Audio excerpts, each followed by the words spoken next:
Hello, I'm Mayne, and I am the author of The Girl Beneath the Sea. I believe as a writer, learning to write in different circumstances and situations is extremely helpful. I know for me, being able to adapt has allowed me to be productive and to take on some crazy tasks. Last year, I had to write 2 novels and go shoot a Discovery Channel Shark Week special, and I was able to do that because I figured out for me the best path forward is to not get too comfortable in any one environment and to just adjust. Now, I just moved into here a little over a month ago, and I'm still adjusting. Fun fact, I found my brush 30 minutes ago, which means I have not combed my hair in over a month, and I think I forgot how. Other fun fact, this is probably not the only time in my life I've gone over a month without combing my hair. Anyhow, I want to answer some questions, talk about the environment I work in, and share with you some things I love about my book, The Girl Beneath the Sea. First question, police diving seems like such a niche. What inspired your latest underwater investigation unit series? Well, growing up in Florida helped. We lived on a canal, we're very active in scuba diving and boating, and having a brother and a father who were involved in law enforcement in South Florida meant that sometimes I'd hear about cases where things were found in the water, a body, drugs, a gun, what have you. And then hearing about the role of a police diver, which is somebody who either works for a police department or is a commercial diver who contracts out to them. They have to work in some very challenging situations. They have to go into bodies of water where people normally don't go because there might be dangerous objects down there, animals that could be hostile, or extremely rough conditions. This could be anything from a canal in the back of somebody's house that's loaded with a bunch of just rusty metal and stuff that can tear open a suit. Some cases going out to the Everglades where there's been a plane crash and layers of oil and possibly fires out there, making the situation extremely scary. So I thought this made for a great subject for a series. What are some tips for staying focused when working from home?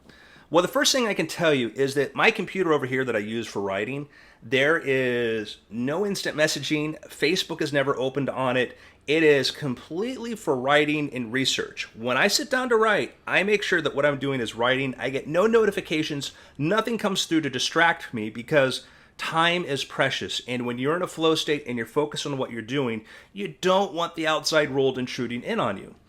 Another tip I would advise is learn the concept of microfocus. And microfocus kind of basically means that figure out how to get something done in 5 minutes or 10 minutes.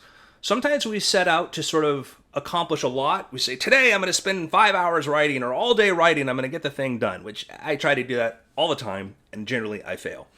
But if you tell yourself, you know what? If I have 10 minutes, I'm going to write a good paragraph. And then I'll go do something else. And then if I've got another 20 minutes, I'm going to sit down and write a couple more paragraphs. And I'm going to spread that out throughout the day. And I'm going to keep my word processor open at all times and get used to the idea of jumping back into a thing. And then if you get pulled out of it, not feel like, oh, you have to go through some ritual to get back into it. So microfocus, I think, is an extremely helpful skill. And you will find out that if you can sit down and just do 15 minutes of work throughout the day, whenever you have the chance, it's sometimes better than spending several hours in front of the keyboard, and things will come together much more quickly than you can imagine once you get used to that. How did you get into magic and illusion?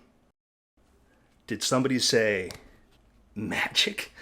The answer is I was a very shy, introverted little kid that thought that if I had magical powers, people would have to like me. By the time I reached adolescence, that did not change, and I stuck with it for a long time. And I'm glad I did. I'd like to share with you my writing space where I do most of my creativity. And we can start here with my setup. You'll notice this is my main computer here. Now, as I pointed out, I don't have any kind of messaging apps open or any notifications there. So once I sit down to work, I don't have to worry about the outside world intruding in. If I want to watch a video or something on YouTube, whatever, I have an iPad here, which is great because that's able to sort of separate that. I have another computer here, which is actually basically my backup computer in case anything happens or whatever, or if I have another project that I'm working on and I want to sort of separate my physical spaces along with my mental space. You'll notice there are a lot of notebooks around here. Notebooks, pens, post-it notes, etc. I've got a bin full of notebooks there. This is to basically just allow myself to keep track of different things. Sometimes you have an idea and you just want to write it down and then sort of put it away. Over here, we have the VR setup. I love VR as far as sort of a distraction. This is the Oculus Quest, which is self-contained, which makes it pretty cool. You don't have to hook it up to a computer, so you can go in there and play a game or things like that. If I want to get some cardio, I'll actually do that and play things like Beat Saber, which is really cool. Look it up. Another thing I do is if I want to do research on my computer about a place, I'll use Google Earth and go in there and look at something, because that's really helpful for writing about a thing. But you can actually do that in VR. You can look at image galleries and videos in 3D, and it is a really cool way to write and create. I highly recommend it. I have some fun stuff over here. Over here, we've got a kettlebell, which I use that like if I'm on the phone and I want to keep from being too stationary, is I'll often lay on the floor and I'll just pick something up and start moving it around, because that is a problem as an author, is we become too sedentary. So this is just a little bit of my office. The last thing I'd suggest is noise canceling headphones. They're extremely useful and they let you tune out the world. I keep them in almost all the time now, which is probably not healthy from a mental point of view, but it works. This is a section where I read an excerpt from my book. Normally I don't do this because, one, I often write from the first person point of view of women, and also because I'm extremely self-conscious. But I will read a part here because this is based in part on real experience. Chapter 3, Dock Line. When I think of my father, I think of sharks, and oddly enough, it relaxes me. Right now, he's sitting on the stern of his boat with a concerned look on his face, and I'm the one trying to calm him. My earliest memories are of Dad teaching me to swim. My most vivid is the first time snorkeling in the ocean. I was 6, and we were paddling over a shallow wreck, the Copenhagen, off the coast of Pompano Beach. I was still adjusting to the taste of salt water and the burning sensation it made in my nose when I didn't clear it properly, while my older brothers free dived down to touch the ship's rusted anchor. That's when I saw the hammerhead shark. My mind's eye remembers it being 20 feet long. In reality, it was probably less than half that.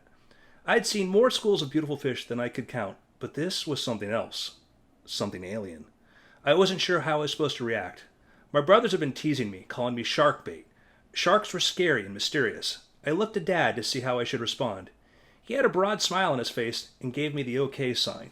I smiled back. From then on, I never feared sharks or anything else in the water. Respected them, yes, but did not fear. If Dad wasn't worried, then I didn't need to be. Of course, I had been thinking about the scar on his leg left by an angry bull shark, or the dotted welts on his forearm from the sea anemone. They seemed more like tattoos than physical proof that the ocean isn't a petting zoo. So, there you go. My dad never got bit by a shark, and a sea anemone as far as I know.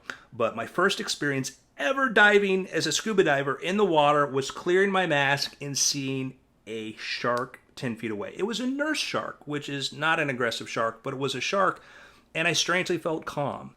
Years later, when I would do my first dive with great white sharks for my Shark Week special, it was a similar feeling. I'm terrified of sharks, but in that moment, I wasn't. And this is an experience that happened with me where I took a thing I thought I should have been afraid of, but I wasn't, was mindful and wary of, but was strangely calm. And that's a big part of what I've tried to put into Sloan. That situation where we're terrified of, but we find ourselves in, and we're in a completely different mental state. We're relaxed. So I love putting things like that in my book, and that's an example of taking a little bit of a detail from my life and putting it into a character. Hey, thanks for visiting with me. And if I could leave you with anything, it is the one thing that changed my life the most, and I said this before, but I'm going to say it again, that is making things. Once I learned the difference between talking about stuff and making things, my life changed profoundly. If you make a thing, it's a wonderful way to focus your attention on what you can control and not worry about the things you cannot.